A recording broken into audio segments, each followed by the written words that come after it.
منبر رسول کو تشریف فرما پیر طریقت رہبر راہ شریعت حضرت صوفی سید نور الضیاء میاں صاحب قبلہ مرکز العلی والنورانی، استاد العلماء عمدۃ الفقہاء پیر طریقت مولانا سید منور علی صاحب قبلہ مداری، ناظم اہل سنت، آپ کے ہر دعا کے ہر دل عزیز مولانا جلیس صاحب، محسن دام صاحب، اور ہمارے بڑے قدیمی عزیز گرامی جناب ماسٹر صاحب،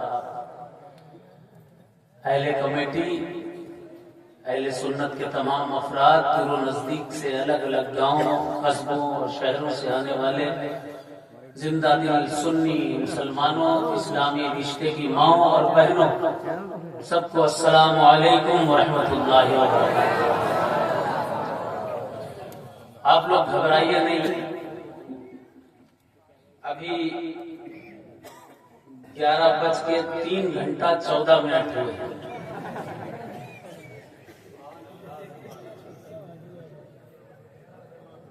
میں غلط نہیں کہہ رہا ہوں، صحیح کہہ رہا ہوں نا؟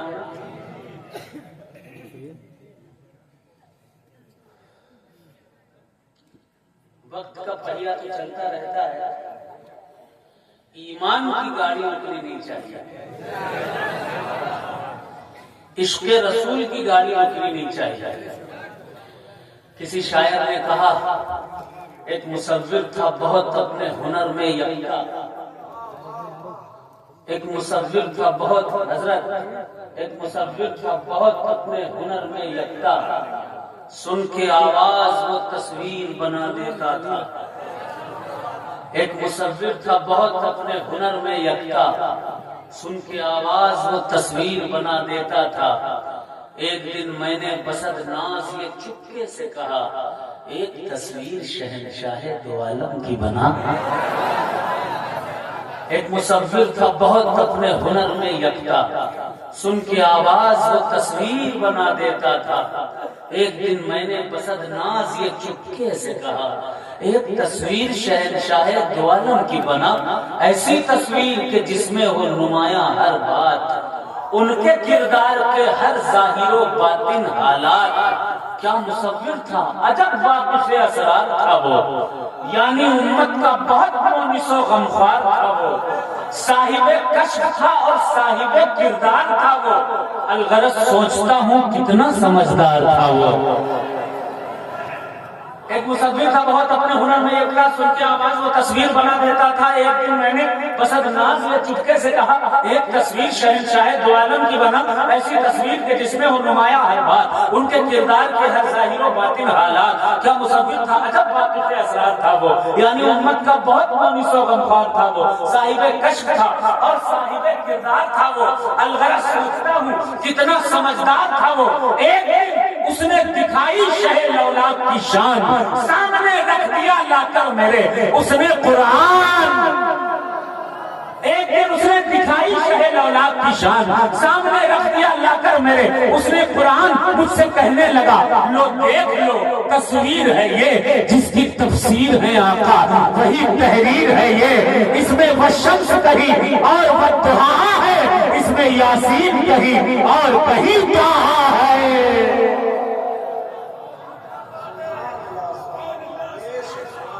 نعرہ تکبیر، نعرہ رسالت، نعرہ حیدری، نعرہ حیدری، فیضان مدار العالمین، فیضان غوث اعظم، دمدار، دمدار، دمدار۔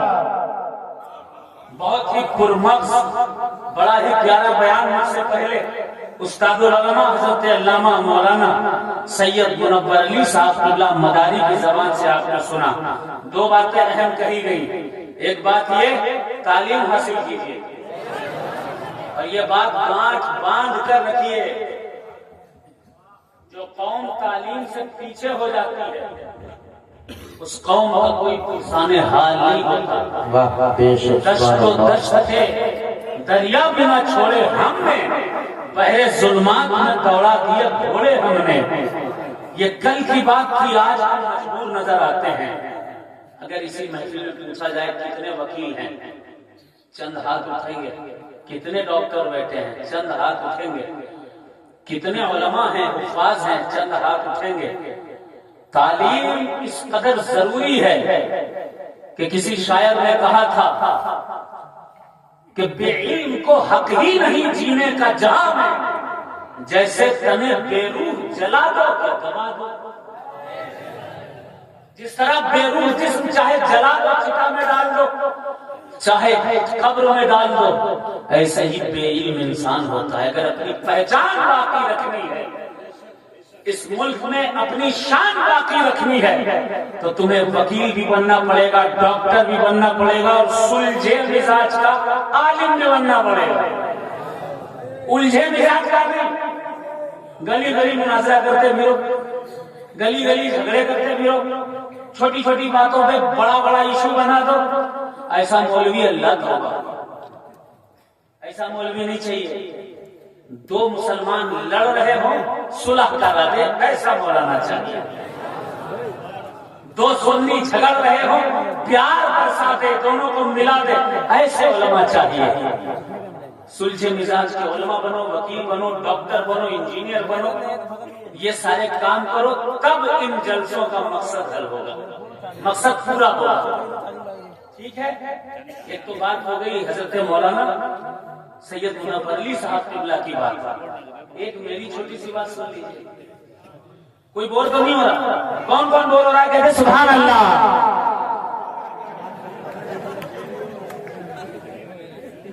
بھاری تعداد ہر دعا میں ماسٹر صاحب بور ہونے والوں کی، اور تقریباً 15 سال کے بعد مداریوں نے جلسہ کیا ہے. 15 سال کی کسر ایسے نکال رہے ہیں کہ مجھے 2:30 بجے اٹھایا ہے اور خود بھی بیٹھے ہیں. ماشاء اللہ، سبحان اللہ، سبحان اللہ. انشاءاللہ آپ میں سننے کی دم ہوگی تو میرے میں پڑھنے کی دم تو آلریڈی ہے ہی. ایک میری بات دیکھو، حضرت نے قرآن کی آیت پڑھی، قل لا اسألكم عليه اجرا، اعوذ باللہ من الشیطان الرجیم، قل لا اسألكم عليه اجرا الا المودة في القربى. کسی مولوی کا قول نہیں ہے، کسی پیر کا قول نہیں ہے، کسی اور انسان نے، عام انسان نے نہیں کہا ہے. یہ کس نے کہا؟ جو موسیٰ کا بھی خدا ہے، عیسیٰ کا بھی خدا ہے، رسول اللہ کا بھی خدا ہے. وہ خدا، وہ رب قرآن میں تم سے کیا کہہ رہا ہے؟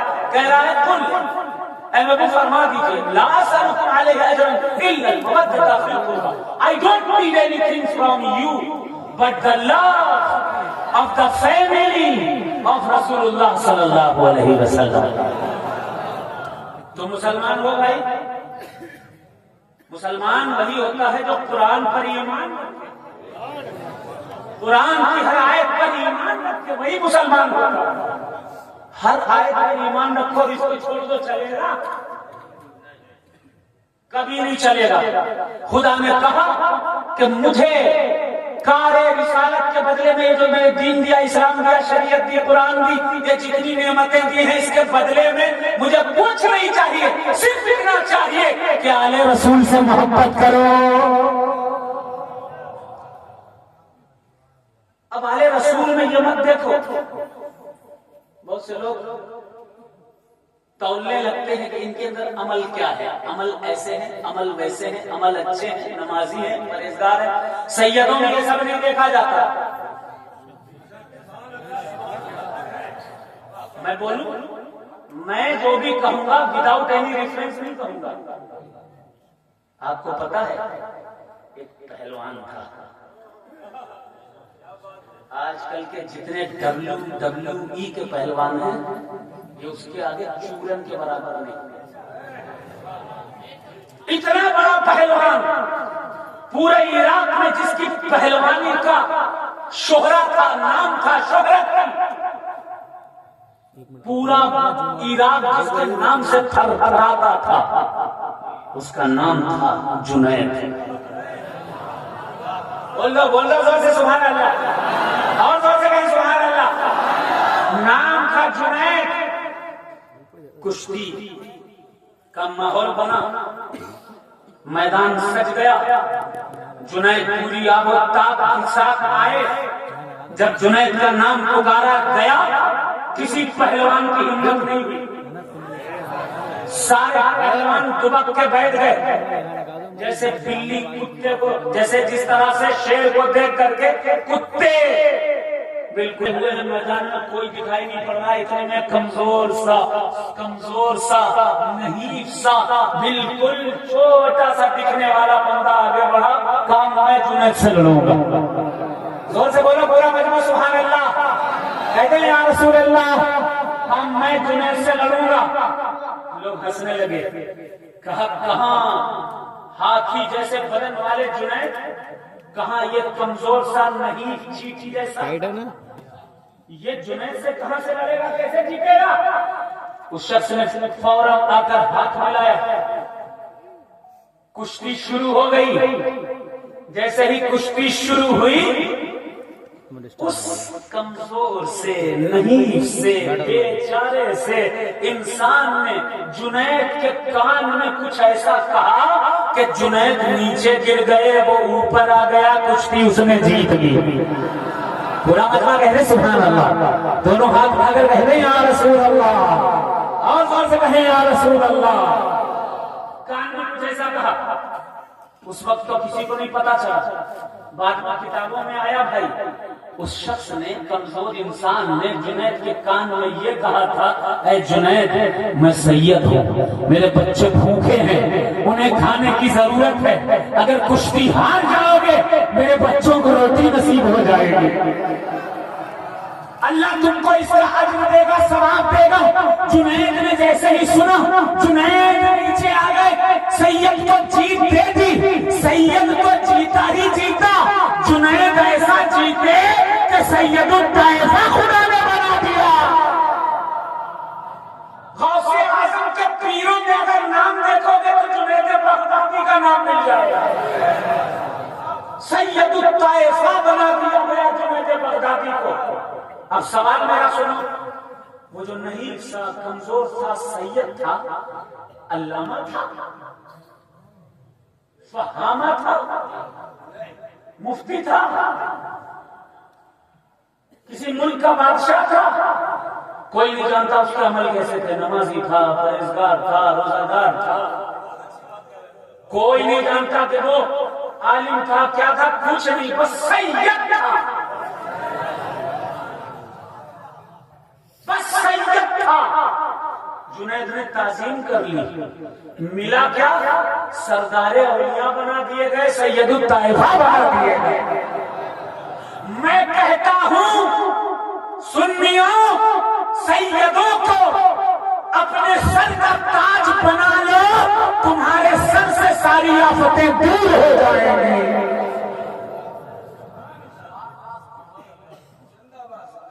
علماء کے فتوے دیکھیے، علماء کہتے ہیں کہ سید کی تعظیم تب تک کی جائے گی جب تک وہ حد کفر تک نہ پہنچ جائے۔ اگر کفر تک پہنچ گیا تو تعظیم نہیں کی جائے گی، لیکن فاطمہ کے خون میں اللہ نے یہ صفت دی ہے کہ سید کچھ بھی ہو سکتا ہے، حد کفر تک نہیں پہنچ سکتا۔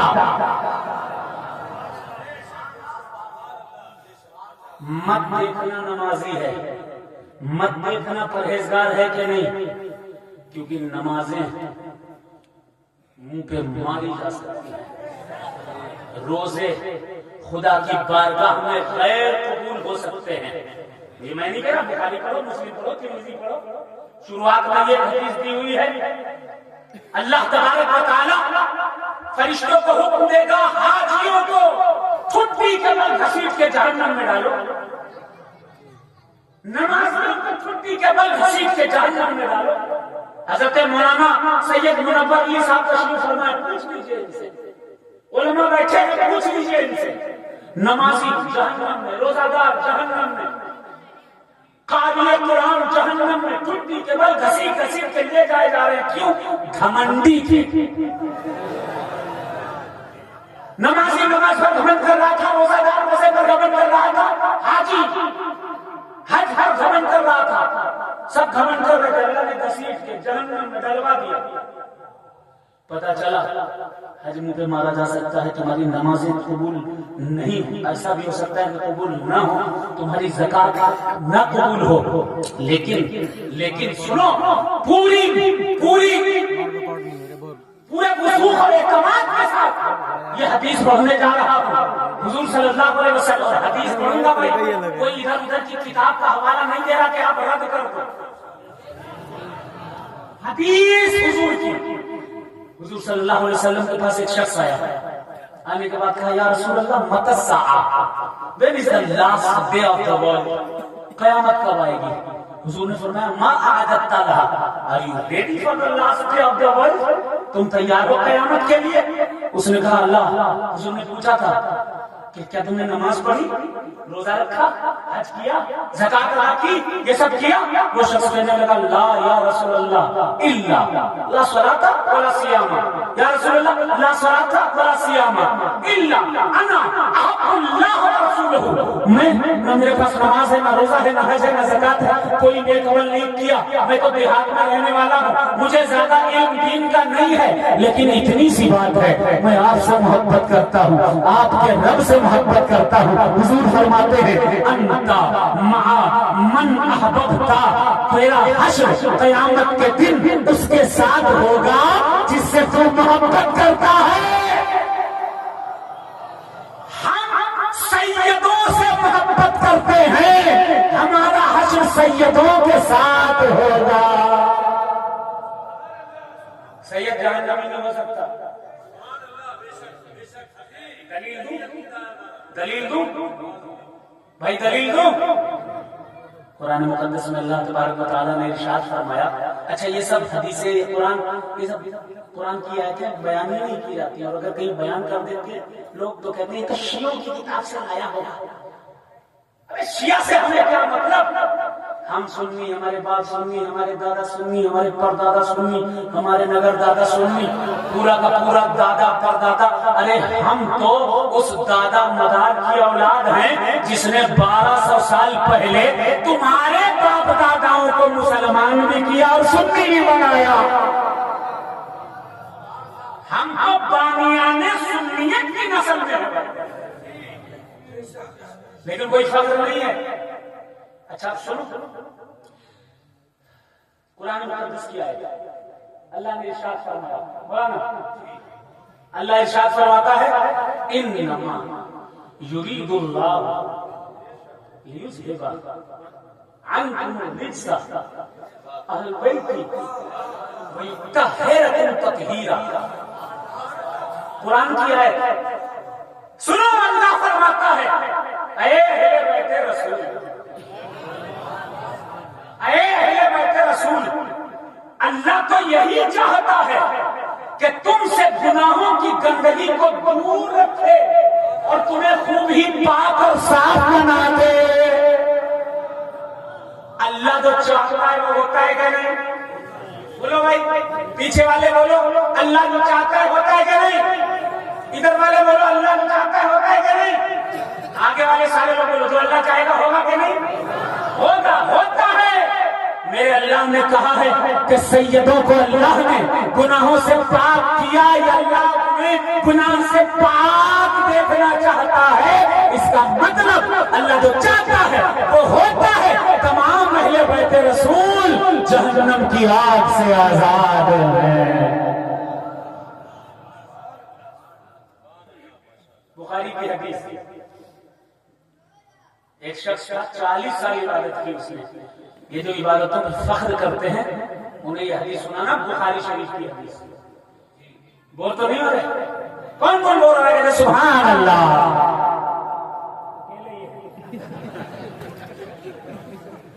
خدا کے شکر سے بور ہونے والوں کی تعداد کم ہوئی. اب حدیث سن لیجیے, ترجمہ سن لیجیے. 40 سال ایک شخص نے اللہ کی عبادت کی اور ایک شخص کا زندگی بھر گناہ کیا, اس نے پہنچا خدا کی بارگاہ میں. سنو نسبت کتنی بڑی چیز, بولو سبحان اللہ.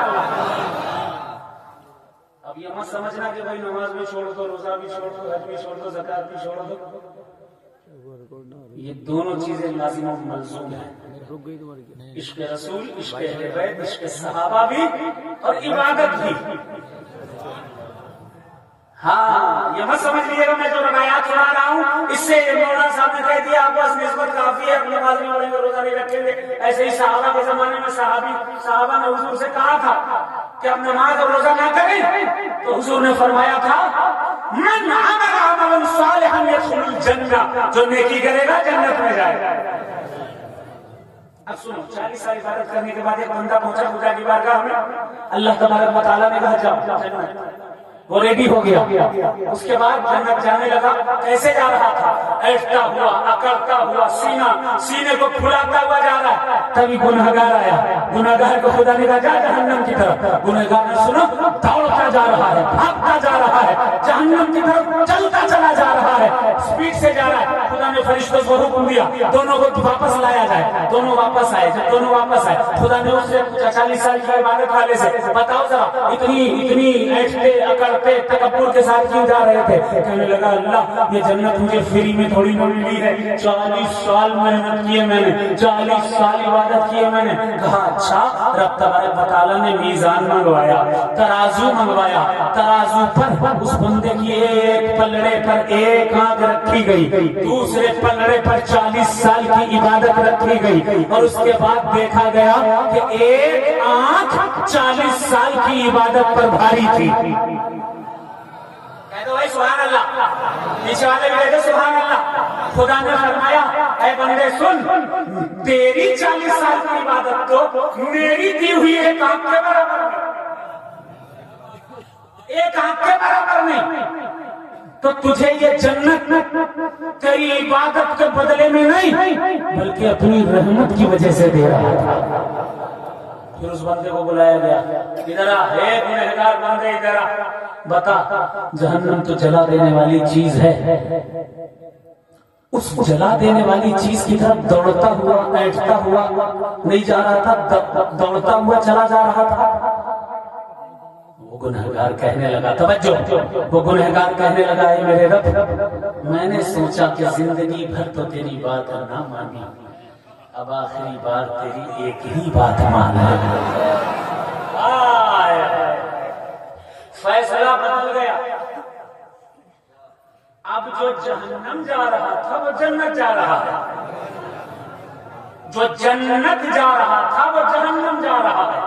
حدیث سے کیا پتا چلا؟ عبادتوں پہ فخر مت کرو, ریاضتوں پہ فخر مت کرو, خدا کی رحمت پر فخر کرو. اور رحمت کون ہے؟ سبحان اللہ. خدا نے فرما دیا وما ارسلناک الا رحمتا للعالمین, خدا کی رحمت کوئی اور نہیں میرے نبی کی ذات ہے. ایک حدیث اور سنو, حضور نے فرمایا انما الاعمال بالخواتیم, انسان زندگی بھر گناہ میں ڈوبا رہا, آخری وقت اگر اس نے توبہ کر لی جنت. بیٹھے ہیں پوچھ لیجئے ان سے, اگر سید گناہگار بھی ہوگا میرا ایمان ہے جہنمی نہیں ہو سکتا.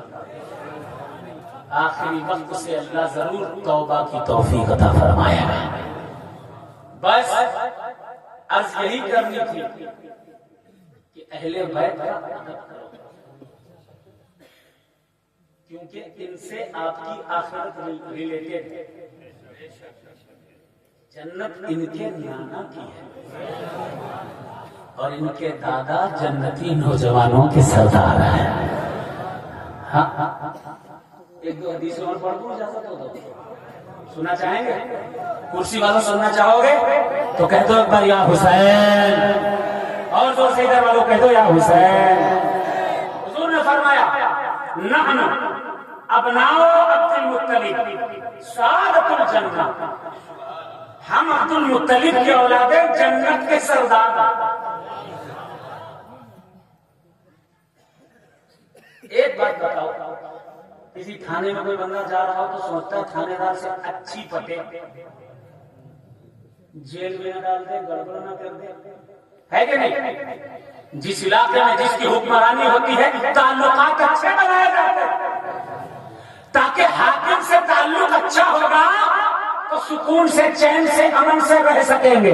اب سنو، جنت جانے کی تمنا رکھنے والوں، وہاں جاؤ گے تو وہاں کے حاکم سے تمہارے تعلقات کیسے ہوں، کیسے ہونے چاہیے؟ سنو، حضور نے فرمایا نحن ابناء عبد المطلب صاحب الجنہ، ہم عبد المطلب کی اولادیں جنت کے سردار ہیں۔ کون کون ہیں؟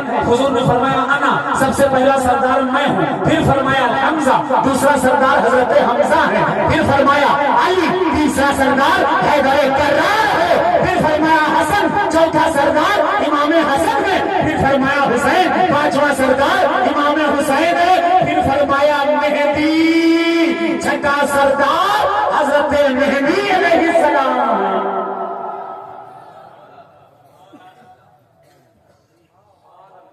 یہاں جو بزرگ بیٹھے ہیں، کئی سارے بزرگ بیٹھے ہیں، اللہ سب کی عمروں میں برکتیں عطا فرمائے، ان کا سایہ بچوں کا قائم رکھے سب کے۔ ان کے پوتے کو کوئی ستائے، یہ دادا خوش ہوں گے کیا؟